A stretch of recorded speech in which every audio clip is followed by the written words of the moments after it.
The Magic Faraway Tree, Chapter 5, The Roundabout Land. One big broad branch slanted upwards at the top of the faraway tree.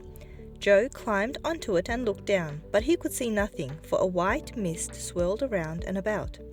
Above him the enormous thick white cloud stretched, with a purple hole in it through which the topmost branch of the faraway tree disappeared. The children felt tremendously excited. At last they were at the very top. Joe carefully pulled himself up the final branch. He disappeared into the purple hole. Beth and Franny followed him. The branch came to an end and a little ladder ran through the cloud. Up the children went, and before they knew what had happened, they were out in the sunshine in a new and very strange land. They stood on green grass. Above them was a blue sky. A tune was playing somewhere, going on and on and on. "It's the sort of tune a carousel or a roundabout plays, Joe," said Beth, "isn't it?" It was, and then, suddenly, without any warning at all, the whole land began to swing around. The children almost fell over, with the swing round beginning so suddenly. "What's happening?" said Beth, frightened. The children felt terribly dizzy, for trees, distant houses, hills and bushes began to move around. They too felt themselves moving, for the grass was going round as well. They looked for the hole in the cloud, but it had disappeared. "The whole land is going round and round like a roundabout," cried Joe, shutting his eyes with dizziness. "We've passed over the hole in the clouds. We don't know where the topmost branch of the faraway tree is now. It's somewhere beneath this land, but goodness knows where." "Joe, but how can we get back home again?" cried Franny in a fright.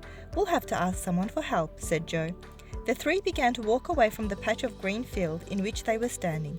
Beth noticed that they had been standing on a ring of grass that seemed darker than the grass around. She wondered why it was, but she had no time to say anything, for really it was dreadfully difficult to walk properly in a land that was going round and round like a proper carousel all the time. The music went on and on too, hurdy-gurdy, hurdy-gurdy.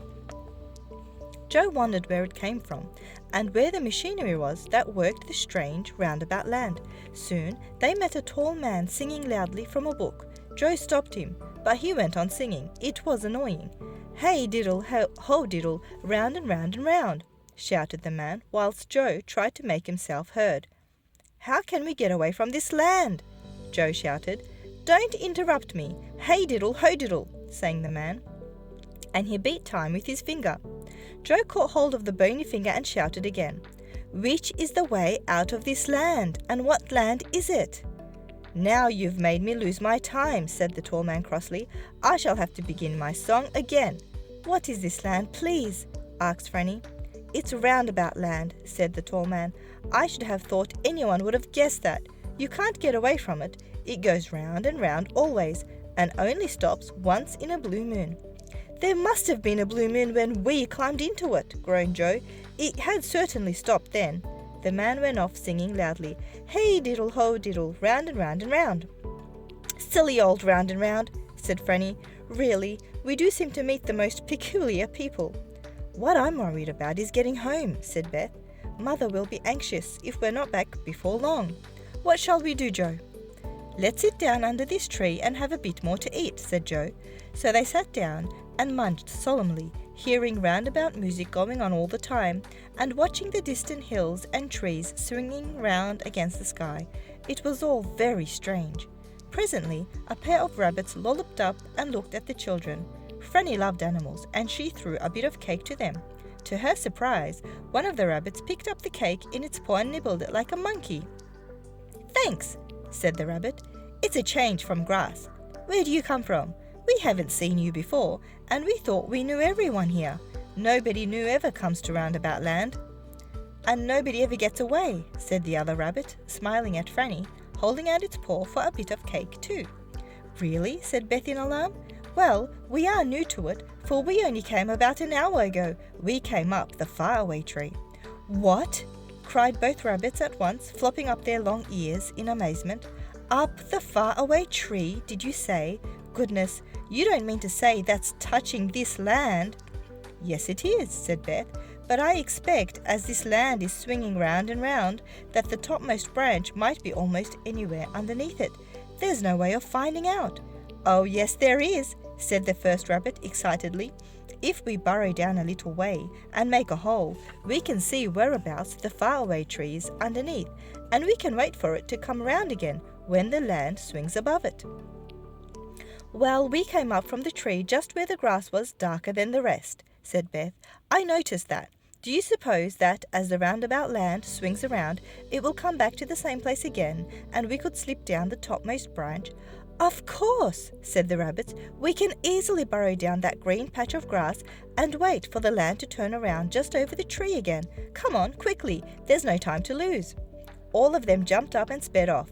Beth knew the way, and so did the rabbits. Soon they were back in the field where the ring of dark grass stood. There was no opening now, leading through a cloud down to the tree. It had gone. The rabbits began to dig quickly. Soon they found the ladder that led upwards. Then they made such a big hole that the children could see down it to a large white cloud that swirled below the roundabout land. "Nothing there yet," said the first rabbit, getting out a handkerchief and wiping his dirty front paws. "We must wait a bit. I only hope the land hasn't swung on and passed the faraway tree altogether." The roundabout music went on, then suddenly it began to slow down. One of the rabbits peeped out of the hole below and gave a shout. "The land has stopped going round, and the faraway tree is just nearby, but we can't reach it." The children peered through the cloud below the ladder and saw quite clearly that the faraway tree was very near, but not near enough to jump on. Whatever were they to do? "Now don't try to jump," warned the rabbits, "or you'll fall right through the cloud." "But what shall we do?" asked Beth in despair. "We must get on the tree before we swing away again." "I've got a rope," said one of the rabbits suddenly, and he put his hand into a big pocket and pulled out a yellow rope. He made a loop in one end and then threw it carefully at the topmost branch of a nearby tree. It caught and held. "Good!" "Franny, slip down the rope first," said Joe. "I'll hold this end."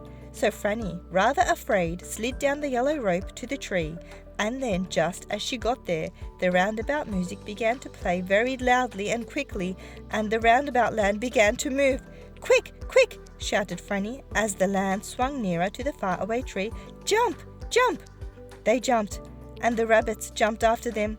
The roundabout land swung off. The big white cloud covered everything. The children and the rabbits clung to the topmost branch and looked at one another. "We look like monkeys on a stick," said Joe, and they all began to giggle. "My goodness, what an adventure! I vote we don't come up here again." But, as you may guess, they did.